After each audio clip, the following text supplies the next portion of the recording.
welcome back to the Harry Tanguy podcast. I'm ex-police, ex-armed response, and I think it's particularly relevant at the moment because of incidences that have been occurring in Birmingham recently and of course London. And it's just to really show you exactly how the police investigate these incidences from the moment that first call comes in. And it's a lot more involved than people think, because there's a lot of very comfortable armchair experts out there who've watched a few episodes of some cop investigation program where there's some chief superintendent bangs his fist on the table and says, "God damn, you've got 24 hours to find the offender, or you're off the case." And it's not really like that. And the reason it's not like that, because it's very methodical, the process that you go through. And if you look at the CID crime investigation, they have a hierarchy of investigation that works alongside, certainly in the incidences of potentially lethal crimes, such as knife and guns, that firearms will be involved and they work alongside. And I'm going to explain to you the firearms side of things. And it's quite interesting, really. Because from the moment that call comes in, it gets put through the control room, they get a call, there's been a stabbing, or there's been two, or there's three. And even though I'm not going to go into the specifics, because I purposely stay away from all the social media speculation of what's happening, I tend to go to the main sources, because a lot of it's rubbish. And then people go on these little tangents and these spirals of, but he was seen doing this, that and the other, so why didn't the police do this? Which would be a really obvious thing to do. The police didn't do that because that didn't happen. Or they've got a very good idea why they don't, for example, put CCTV footage of the person immediately it's found. If the incident is initially finished and they're trying to find the offender, if they put the photograph of the offender on there straight away, they might know who it is, right? They might know who it is.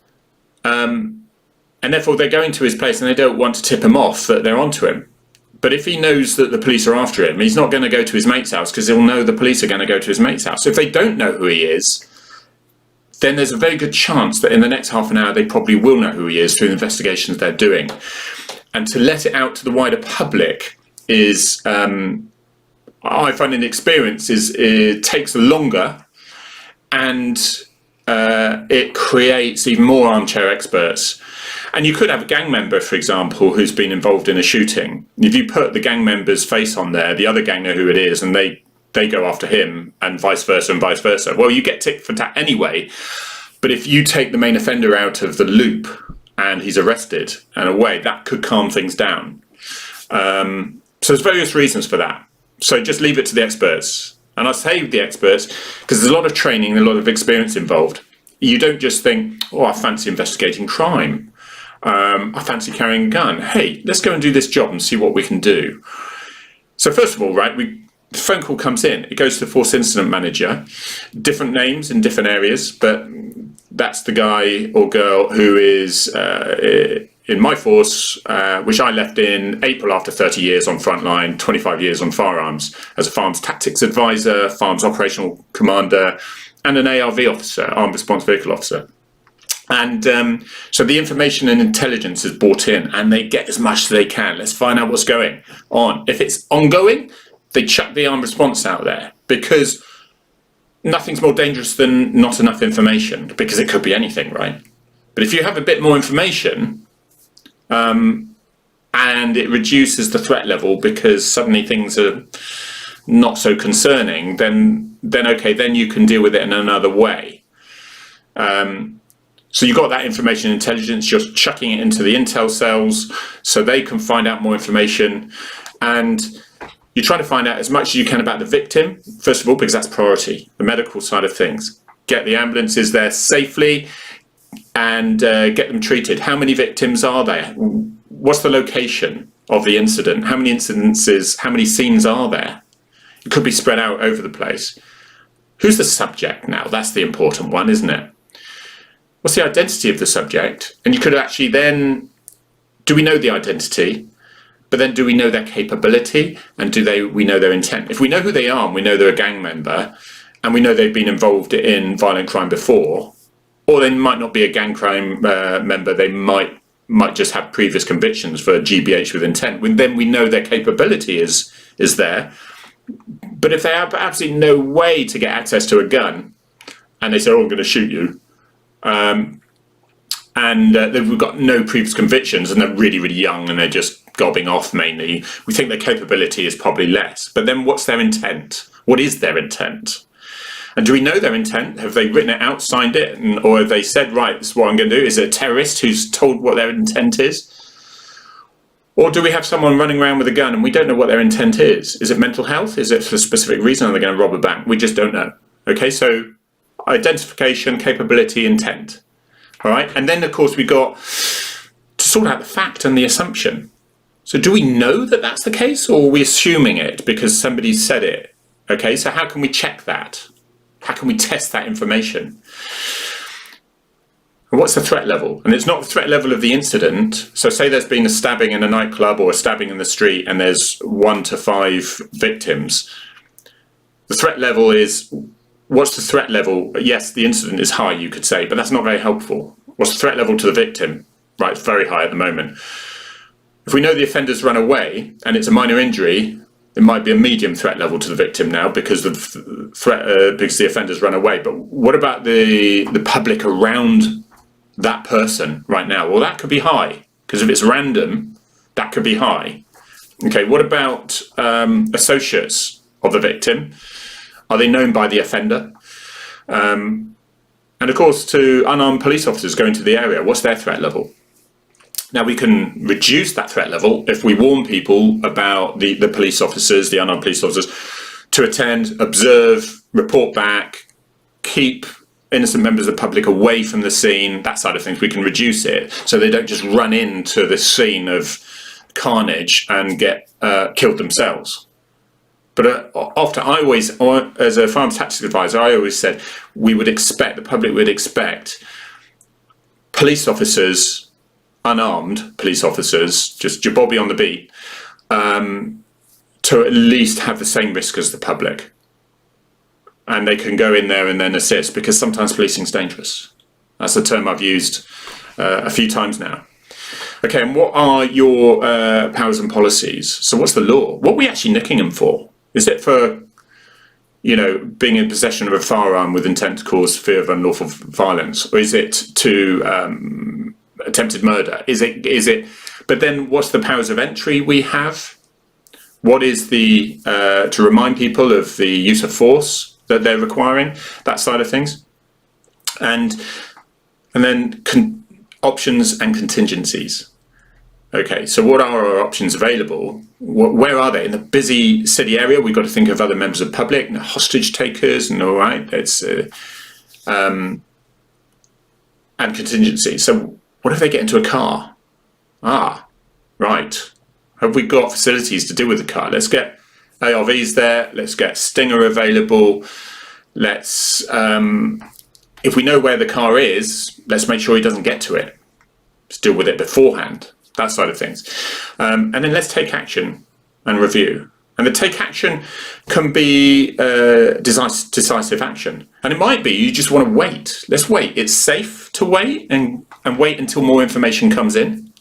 It could be to mitigate something. So you've got the offender there and you've got the subject, and we know who they are. If it's random, that's difficult. So if we can't find where the offender is, well, let's take the victim away. Let's move them to a safe place. Now that offender is looking for someone who isn't there, and that gives us time. That means that we can take decisive action. They're going after them with a big shotgun. Well, let's wait until they're walking to work. Oh, look, they're in their shorts and t-shirt or something. We know they haven't got a shotgun. Let's take them then. But that's only if other people aren't put at risk in the meantime. So you can see all this is going through, and all in the command structure. This is going on nationally with every armed incident, whether it's aggression with a knife or armed or with a gun. Every armed incident, this is what's actually being thought through. Can we verify that information? A lot of social media stuff, it's not verified, it's just speculation. Oh, there's a journalist that's got hold of a witness who's talking to someone saying, oh, this is happening, this is happening. It might have been a completely different incident. It might have been something that was just different, that was going on, a bit of a scrap. And so, oh yes, I saw it, and this, that, and the other. And it's when the police get all the information, they start, hang on a minute, this is going on, this going on. Right, let's look into this a bit more. Social media armchair experts don't have that, okay? So how can it be verified? How can it be developed? So let's get some bobbies down there to get more information. Let's get CID, let's get intel people on the computers, finding out more information about associates, vehicles, locations that they could be, and how we can verify that information and how we can test it, okay? So everything's being risk assessed, and then whether it's you're waiting for more information, you're mitigating the circumstances to keep them out, investigative assessment, so you've got various addresses to check. So we don't go in, abseiling in, smashing windows in when we've got 20 addresses to check for one offender. They'll go in low key but prepared, all right? And prepared means they've got the hardware if they need it, and they're able to either deal with it there or to safely retreat back and contain the area and negotiate. Because that's the other alternative. You don't even knock on the door. You contain and negotiate the actual incident where you think they are, but you need to be pretty sure they're there at that point. And then just negotiating is communication, of course, which is one of the best things you can do if it's safe to do so. What's the point of rushing into a building arresting an offender if you know that they're the only ones there, that they haven't got a gun that they're shooting out from the windows, that it was a knife attack? Let's get the negotiation in there so they come out peacefully. I can promise you this is all going on because there are check systems to make sure they're going on, and it's all audited. Everything that is being decided by police officers at the scene, in communications room, the armed response officer, the advice is being given by what I was a firearms tactics advisor to the tactical firearms commander, who is the one making the decision. But there's a strategic firearms commander who is top level in the force, who is just overviewing it. So there's that stop-start of command and control to make sure we're not running down the wrong way. And say, look, hang on a minute, let's spin that wheel again. Let's look at the information and intelligence we've got again. Let's start this again, We've got victim. Has that anything changed there? About the locations, we've got more locations now. Good. So where we can look. How do we have more than one subject? It's that how have our powers and policies changed? What's our options now? Are we still going to wait for information or contain it, or do we have more decisive action to take? Do we do a vehicle interception now? Do we do building entries? Are we doing open ground search?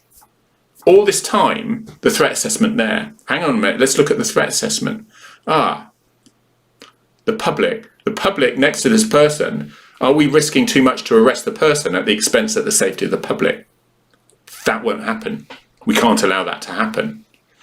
This is what's happening. So you can see, and refresher trainings are happening every year or so, or a couple of years for Firearms Tactics Advisor. I was also an operational Firearms Commander, which is like a team leader, so I'd be getting information from the Tactical Firearms Commander.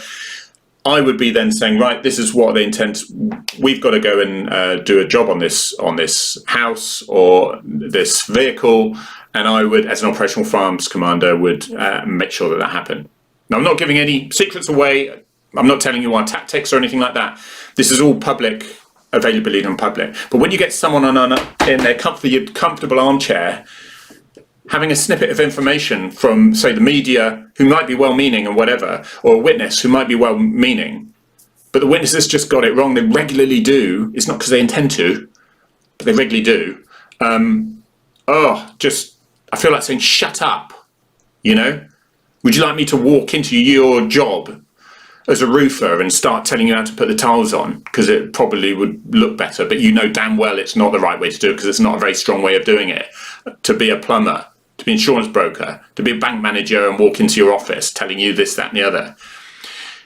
Police, sometimes I think people think that police join people join the police, stick a uniform on, and then get told the definition of theft and told to go out there and knock people off mopeds, for example.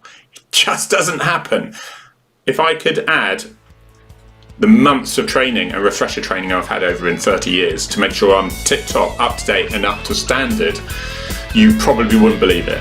Okay, and this is going on for everyone. It's a very professional organisation and people have got to start believing that. Thank you.